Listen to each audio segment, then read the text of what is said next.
Welcome to the Nicholas 11x12 technology. Today we're looking at a fairly cheap, yet modern laptop. I haven't reviewed a laptop for ages now. This is the ASUS X553MA laptop, the black model with the Intel Pentium processor. As far as I know, there also are Celeron versions available, and you could also get these laptops in white, red, and blue as far as I know, but I'm not sure about that. This laptop currently costs about $400 US, but I luckily got it for about $320, which is quite nice. Right away I want to point out I indeed purchased this laptop, not for myself but for my mother as a birthday gift. A pretty expensive gift, but it's an exception this year, since she's been reading a lot on her 3.8-inch phone and 10-inch tablet. She has some problems with her eyes, and a couple months of reading on her tablet worsened her vision like 30%, which was quite shocking to me. So I decided to spend a lot more for her gift this year to help her out that way. Although I'll now have to wait 2 to 3 months now before I get that money back together again, I think it was totally worth it.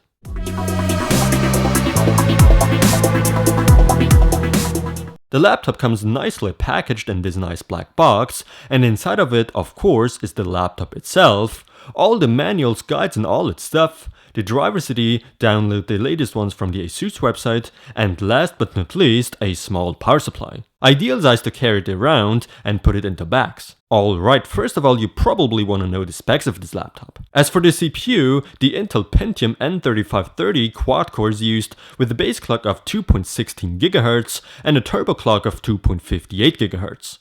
As you'd expect at this price point, there's no AMD or Nvidia GPU on here. Instead, the standard Intel HD graphics GPU. We have 4GB of DDR3, 1333 memory here, however you could also expand to 8GB. As for storage, this model comes with a 500GB 5400 RPM HDD. The display, of course, is nothing too spectacular. It's a 15.6-inch LCD display with an LED backlight and a resolution of 1366 by 768. Of course, it's a TN panel. On the right side is an optical drive, which is still nice to have on laptops too, but all the other connections are entirely on the left side, which in my opinion is very good. Here we have the DC input for the power supply, and the RJ45GB LAN port, but of course 802.11 BGN WLAN is also supported, as well as Bluetooth 4.0, a VGA and an HDMI output for external monitors, and USB 3.0 port, very nice to have at this price point, the card reader, a standard USB 2.0 port, and an audio combo port, acting as audio output for headphones, as well as a microphone input for microphones obviously. ASUS advertises with good sound quality, both the built-in speakers and the audio output. I'll test it a little bit later. First of all, the top, or should I say the back of the screen, looks absolutely fantastic. However, I'm not sure if the camera can capture that well enough for you to see. The design is beautiful and all, but a horrible fingerprint magnet. The hinge quality seems to be fine. The keyboard works very well, is responsive, and has a good feel to it. Unfortunately, I could only get the Russian keyboard version of this laptop, but that's not a problem, I guess. Obviously, this is a full-size keyboard with the numpad and, as you'd expect, there's the FN key, also known as function, which brings you a lot more key combinations for sleep, airplane mode, brightness levels, turn the screen on and off, enable external monitors, turn touchpad on and off, volume up, down, and mute, the arrow keys as media keys at the same time, and then up here again, print screen, insert, and so on. What I noticed is the keyboard is a bit flimsy in the center, same goes for the touchpad. Other than that, you get a nice large touchpad surface that supports multiple gestures with 1 finger, 2 fingers, as well as 3 fingers. As a quick example, to right click you tap with 2 fingers. To scroll, you'd either swipe horizontally or vertically with 2 fingers. I really like the touchpad,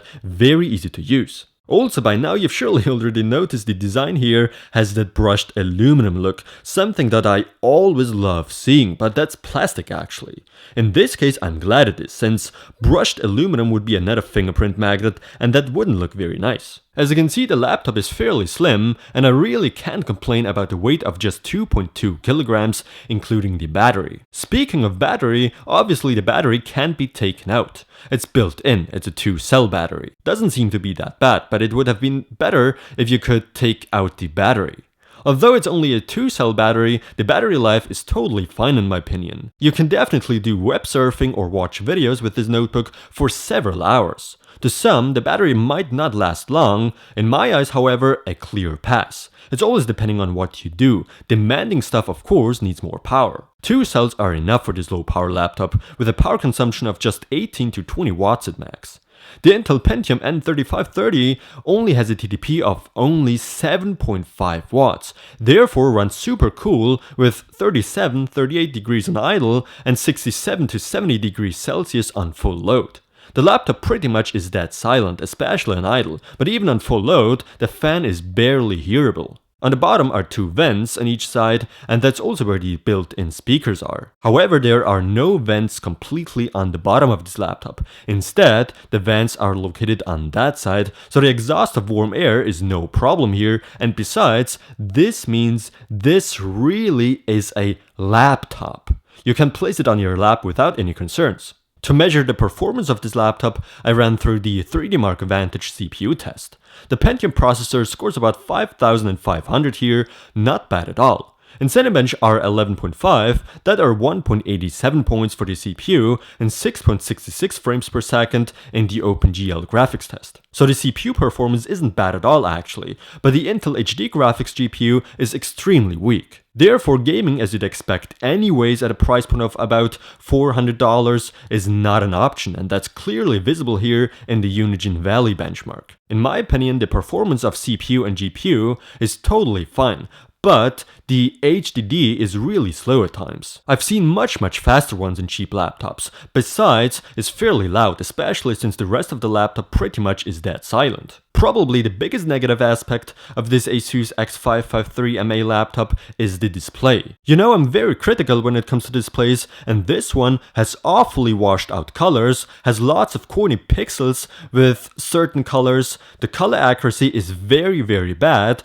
there's a lot of noise at times, not audible noise, I mean image noise, and the response time is horrible too. The color depth is horrible. The viewing angles are surprisingly fine though, not good, not bad. The audio output quality through headphones is very good though for the price, and I also can't complain about the built-in speakers.